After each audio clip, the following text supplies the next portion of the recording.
27 days. That's the proposed length of the red snapper season this year. It's an all-time low, nearly 2 weeks shorter than last year's record for shortest season. It's a complicated mix of economics, policy, and conservation that's led the snapper season to this point.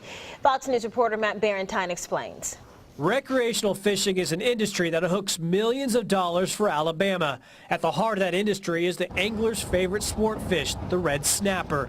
But federal quotas continue to take their toll, and this year there likely won't even be a full month of red snapper season. The projection from the National Marine Fisheries Service is a snapper season of 27 days. Chris Blankenship with Alabama Marine Resources says artificial reefs are not being taken into account in the federal assessment, and that is punishing Alabama. For a state like Alabama that has spent so much money and time to create these artificial reefs, which has made us the red snapper capital of the world, the fishermen and the businesses that are related to recreational fishing are all going to struggle with a 27-day season. Alabama's artificial reefs have been a huge success, nearly doubling the weight of the average snapper over the last 3 years.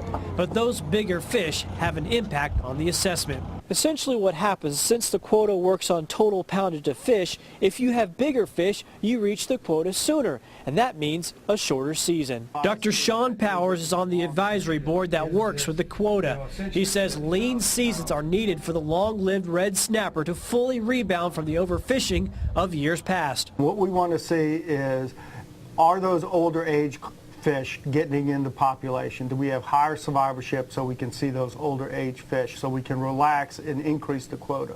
Right now, recreational and commercial fishermen split the quota. Dr. Power says another way to increase the quota is to redivide it. But he says even as the population rebounds, he doesn't expect the red snapper fishery to ever be what it once was. Essentially, the days of 90-day, 100-day seasons are pretty much gone. Powers will meet with the National Marine Fisheries Service later this month in Miami for another assessment. He says the 27 days can only be lengthened by cutting the bag limit in half to just one fish. Either way, it's sure to be a lean summer for the fishing industry on the Gulf Coast. In Mobile, Matt Barrentine, Fox 10 News. There's a large red snapper meeting going on tonight in Gulfport. Our Candace Murphy is there covering that meeting, and she'll have the details on what comes out of it tonight at 9 o'clock.